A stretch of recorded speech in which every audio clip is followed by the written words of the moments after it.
Hello Hindustan, कैसे हैं आप लोग। आजकल तो चारों तरफ सियापा हो रहा है। बिक गया रेलवे, बिक गई एयर इंडिया।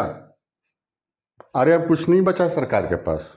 नौकरियां कहां से देगी सरकार, पैसा ही नहीं बचा।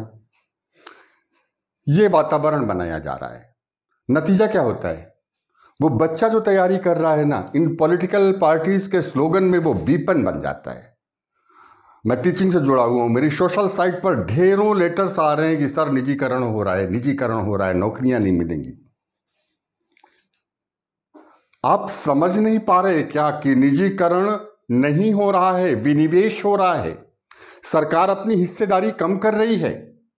पैसे की जरूरत है, डिफेंस में पैसे की जरूरत है, कोविड-19 से लड़ने के लिए पैसे की जरूरत है। जीडीपी कोलैप्स कर रही है। कहां से आएगा पैसा, कर्जा लेंगे आप। और फिर नई चीज नहीं है ये। सरकार में बाकायदा विनिवेश मंत्रालय है। कांग्रेस के शासन में 1987 से शुरू हुई है विनिवेश की प्रक्रिया। हर साल बजट में यह बताया जाता है कि इतना पैसा हम विनिवेश से लाएंगे। एक स्वस्थ तरीका है इकोनॉमी को बूस्ट करने का विनिवेश, डिसइन्वेस्टमेंट, निजीकरण नहीं है ये। क्योंकि सरकार अपने हाथ में अधिकार रखती है। बट हो क्या रहा है, सिनेरियो क्या बन रहा है, चारों तरफ हल्ला, देश को बेचे दे रहे हैं। सच अ इररिस्पॉन्सिबल एक्टिविटी। आपको नहीं मालूम, देश नहीं बिका, आप इस मुल्क के भविष्य को बेच रहे हो। वो बच्चा जो कंपटीशन की तैयारी कर रहा है ना, उसको आप धीरे धीरे डिस्कार्ड कर रहे हो, संशय से भर रहा है, वो नौकरियां नहीं आएंगी। प्लीज आप सबसे गुजारिश है कि अपने नैरो पॉलिटिकल एजेंडा के लिए बच्चों को दिग्भ्रमित मत करिए। निजीकरण होता है जब सरकार 100% अपना स्वामित्व बेच देती है, और डिसइन्वेस्टमेंट होता है जब सरकार अपना कुछ हिस्सा बेच देती है। वे जो स्यापा कर रहे हैं, मैं याद दिलाऊं कि जब इसकी शुरुआत हुई थी चौथी योजना से, तो तत्कालीन प्रधानमंत्री इंदिरा गांधी ने ही कहा था कि यह एक छोटी सी खिड़की है जो कल को विश्व का राज दरवाजा बनने वाली है। दुर्भाग्य है इस मुल्क का कि युवाओं को दिग्भ्रमित करने वालों पर कोई कार्यवाही नहीं होती। ऐसे गैर जिम्मेदाराना स्टेटमेंट दे करके एक मासूम नासमझी के शिकार बने नजर आते हैं ये सब। कोई पूछेगा इनसे कि 1987 में पहली बार निजीकरण हुआ था सरकारी कंपनी का, और फिर निजीकरण हो रहा है तो कमी क्या है।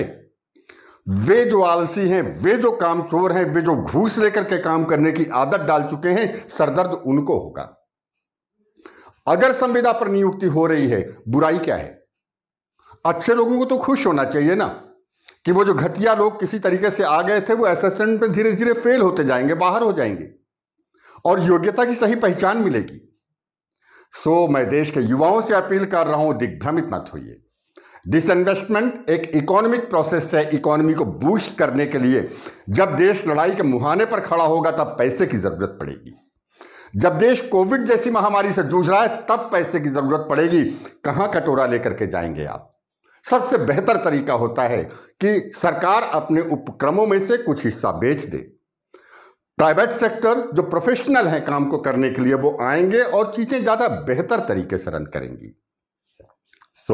आप सबसे गुजारिश है मेरी, स्टूडेंट्स से, पढ़िए, सिर्फ पढ़ते रहिए, इन नारों में मत आइए। नौकरियां कभी खत्म नहीं हो सकती। सरकार का दायरा जैसे जैसे बढ़ेगा, नौकरियां वैसे वैसे बढ़ेंगी। एक चीज तय है, ई गवर्नेंस में ट्रांसपेरेंसी होगी, और जितने कामचोर, काहिल, भ्रष्टाचारी हैं, उनको धीरे धीरे बाहर होना पड़ेगा। सरदर्द उनको हो रहा है, सरदर्द उनके आकाओं को हो रहा है। रियल सिनेरियो को पहचानिए। वक्त की जरूरत है विनिवेश, देश की जरूरत है विनिवेश, देश की एक प्रक्रिया है विनिवेश जो 1987 से शुरू कर दी गई थी। भ्रम में मत पड़िए स्टूडेंट्स, प्लीज बहकावे में मत आइए। तैयारी करिए, पढ़िए पढ़िए पढ़िए। एक बेहतर नौकरी आपका इंतजार कर रही है। फिर मिलेंगे आपसे। दोस्त जिन्होंने मेरा वीडियो पहली बार देखा है, जस्ट प्लीज सब्सक्राइब इट। हम अपडेटेड लेटेस्ट इंफॉर्मेशंस के साथ आपके पास आएंगे। फिर मिलेंगे, जल्दी मिलेंगे। तब तक स्वस्थ रहिए और खुश रहिए।